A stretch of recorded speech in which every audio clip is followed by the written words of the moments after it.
ನಾಳೆ ಡಿಸೆಂಬರ್ 18 ಬುಧವಾರ ಮಾರ್ಗಶಿರ ಮಾಸದಲ್ಲಿ ಬರುವ ಸಂಕಷ್ಟಹರ ಚತುರ್ಥಿಯನ್ನು ಆಚರಿಸಲಾಗುತ್ತದೆ.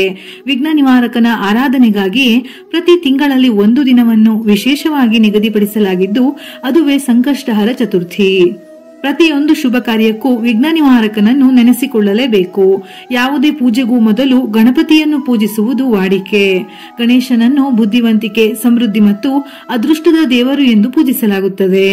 ಪ್ರತಿ ತಿಂಗಳು ಕೃಷ್ಣ ಪಕ್ಷದ ಚತುರ್ಥಿ ದಿವಸ ಸಂಕಷ್ಟಹರ ಚತುರ್ಥಿ ವ್ರತವನ್ನು ಆಚರಿಸಲಾಗುತ್ತದೆ. ಈ ದಿನ ಗಣಪತಿಯನ್ನು ಪೂಜಿಸುವುದರಿಂದ ಶುಭ ಫಲ ಪ್ರಾಪ್ತಿಯಾಗುತ್ತದೆ. ಚತುರ್ಥಿಯಂದು ಉಪವಾಸವಿದ್ದು ಗಣಪತಿಯನ್ನು ಪೂಜಿಸಿದರೆ ಜೀವನದಲ್ಲಿ ಕೀರ್ತಿ, ಸಂತೋಷ, ಸಮೃದ್ಧಿ ದೊರೆಯುತ್ತದೆ ಎಂಬ ನಂಬಿಕೆ.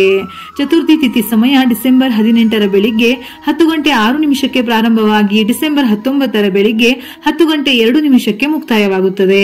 ಚಂದ್ರೋದಯದ ಸಮಯ ಡಿಸೆಂಬರ್ 18ರ ರಾತ್ರಿ 8:56. ಸಂಕಷ್ಟಹರ ಚತುರ್ಥಿಯಂದು ಗಣಪತಿಯನ್ನು ಪೂಜಿಸುವುದರಿಂದ ವಿಶೇಷವಾಗಿ ದುಪ್ಪಟ್ಟು ಫಲ ಪ್ರಾಪ್ತಿಯಾಗಿ ಎಲ್ಲ ದುಃಖಗಳು ನಾಶವಾಗುತ್ತದೆ. ಮಾರ್ಗಶಿರ ಮಾಸದ ಕೃಷ್ಣ ಪಕ್ಷದಲ್ಲಿ ಬರುವ ಸಂಕಷ್ಟ ಚತುರ್ಥಿಯ ಗಣೇಶನಿಗೆ ಅಕೂರಥ ಗಣಪ ಅಂದರೆ ಅಕೂರಥ ಸಂಕಷ್ಟ ಚತುರ್ಥಿ ಎಂಬ ಹೆಸರಿನಿಂದ ಕರೆಯಲಾಗುತ್ತದೆ.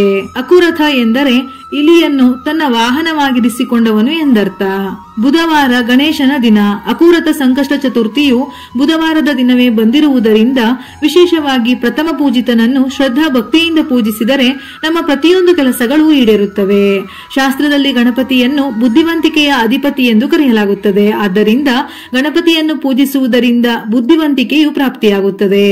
ಜಾತಕದಲ್ಲಿ ಬುಧ ಗ್ರಹದ ದೋಷವಿದ್ದಾಗ ಗಣಪತಿಯನ್ನು ಪೂಜಿಸಬೇಕು. ಏಕೆಂದರೆ ದುರ್ಬಲ ಗ್ರಹವಾದ ಬುಧನಿಂದಾಗಿ ವ್ಯಕ್ತಿಯು ಉದ್ಯೋಗ, ವ್ಯಾಪಾರ ಕ್ಷೇತ್ರದಲ್ಲಿ ಪ್ರತಿದಿನ ಸಮಸ್ಯೆಗಳನ್ನು ಎದುರಿಸಬೇಕಾಗುತ್ತದೆ. ಅಂತಹ ಪರಿಸ್ಥಿತಿಯಲ್ಲಿ ನಾಳೆ ಬುಧವಾರ ಸಂಕಷ್ಟಹರ ಚತುರ್ಥಿಯ ದಿನ ಗಣಪತಿಯ ದೇವಸ್ಥಾನಕ್ಕೆ ಹೋಗಿ 5, 11, 21, 108 ನಿಮ್ಮ ಶಕ್ತಿಗೆ ಅನುಸಾರವಾಗಿ ಗರಿಕೆಯನ್ನು ಅರ್ಪಿಸಿ ಪೂಜೆ ಮಾಡಿ.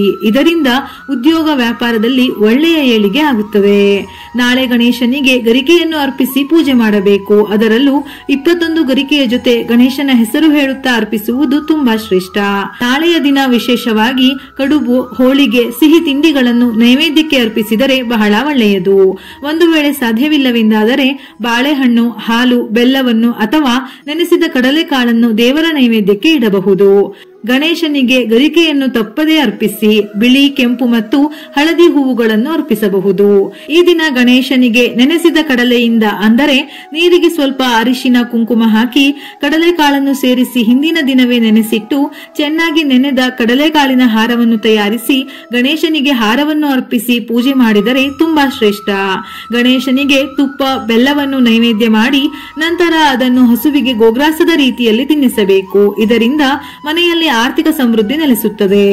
ಇನ್ನು ಈ ಮಾರ್ಗಶಿರ ಮಾಸದ ಸಂಕಷ್ಟಹರ ಚತುರ್ಥಿ ತಿಥಿಯ ವ್ರತದ ಕತೆ ಏನೆಂದು ತಿಳಿಯುವುದಾದರೆ, ಗಣಪತಿಯು ಪಾರ್ವತಿಯನ್ನು ಕುರಿತು ಹೇಳುತ್ತಾನೆ. ಮಾತೆ, ಮಾರ್ಗಶಿರ ಮಾಸದಲ್ಲಿ ನನ್ನನ್ನು ಅಕೂರಥ ಮಹಾಗಣಪತಿ ಎಂಬ ಹೆಸರಿನಲ್ಲಿ ದುರ್ಗಾ ಪೀಠದಲ್ಲಿ ಆಹ್ವಾನಿಸಿ ಪೂಜಿಸಬೇಕು. ಈ ಮಾಸ ವಿಶೇಷ ಮಾಸ ಆಗಿರುವುದರಿಂದ ನನಗೆ ಇಷ್ಟವಾದ ಕಡುಬು, ಹೋಳಿಗೆ ಮತ್ತು ಇತರೆ ಸಿಹಿ ತಿಂಡಿಗಳಿಂದ ಪೂಜಿಸಿದರೆ ನಾನು ಪೂಜಿಸಿದವರಿಗೆ ವಿದ್ಯಾಲಾಭಗಳನ್ನು ಹಾಗೂ ವಾಮಾಚಾರ ಪ್ರಯೋಗ ಮತ್ತು ಅಭಿಚಾರ ಪ್ರಯೋಗದಿಂದ ನರಳುತ್ತಿರುವ ಭಕ್ತರನ್ನು ಕಾಪಾಡುವೆ. ಇದಲ್ಲದೆ ಬ್ರಾಹ್ಮಣರಿಂದ ಉಂಟಾದ ಶಾಪಗಳ ಸಂಕಷ್ಟದಿಂದಲೂ ಭಕ್ತರನ್ನು ಪಾರು ಮಾಡುವೆ ಎಂದು ಗಣಪತಿಯು ತಾಯಿಗೆ ಮಾರ್ಗಶಿರ ಮಾಸದ ಮಹಿಮೆಯನ್ನು ವಿವರಿಸುವನು. ಪೂಜೆಯ ಸಮಯದಲ್ಲಿ ಗಣೇಶನಿಗೆ ಸಂಬಂಧಪಟ್ಟ ವೇದ ಮಂತ್ರಗಳನ್ನು ಪಠಿಸಬಹುದು. ಗಣೇಶ ಅಷ್ಟೋತ್ತರ, ಸಂಕಷ್ಟಹರ ಸ್ತೋತ್ರ, ವಕ್ರತುಂಡ ಮಹಾಕಾಯ ಮತ್ತು ಗಣಪತಿ ಉಪನಿಷತ್ತುಗಳನ್ನು ಸಂಕಷ್ಟಹರ ಚತುರ್ಥಿಯ ವೇಳೆ ಪಠಿಸಬಹುದು. ಇಲ್ಲವಾದರೆ ವಿಶೇಷವಾಗಿ ಗಂ ಕ್ಷಿಪ್ರ ಪ್ರಸಾದನಾಯ ನಮಃ ಈ ಶ್ಲೋಕವನ್ನು 21 ಬಾರಿ ಅಥವಾ 108 ಬಾರಿ ಪಠಿಸಬಹುದು. ಈ ದಿನ ಬೆಳಿಗ್ಗೆ ದೇವರಿಗೆ ತುಪ್ಪದ ದೀಪ, ಸಂಜೆ ಕೊಬ್ಬರಿ ಎಣ್ಣೆಯ ದೀಪವನ್ನು ಹಚ್ಚುವುದರಿಂದ ಅದ್ಭುತ ಫಲ ಪ್ರಾಪ್ತಿಯಾಗುತ್ತದೆ. ಈ ದಿನ ಚಂದ್ರನನ್ನು ಕೂಡ ಪೂಜಿಸಲಾಗುವುದು. ನೀರು, ಶ್ರೀಗಂಧ, ಅಕ್ಕಿ ಮತ್ತು ಹೂವುಗಳನ್ನು ಚಂದ್ರನ ದಿಕ್ಕಿನಲ್ಲಿ ಅರ್ಪಿಸಿ ಚಂದ್ರೋದಯದ ಸಮಯದಲ್ಲಿ ಚಂದ್ರನನ್ನು ಪೂಜಿಸಿ ವ್ರತವನ್ನು ಸಂಪೂರ್ಣಗೊಳಿಸಬೇಕು.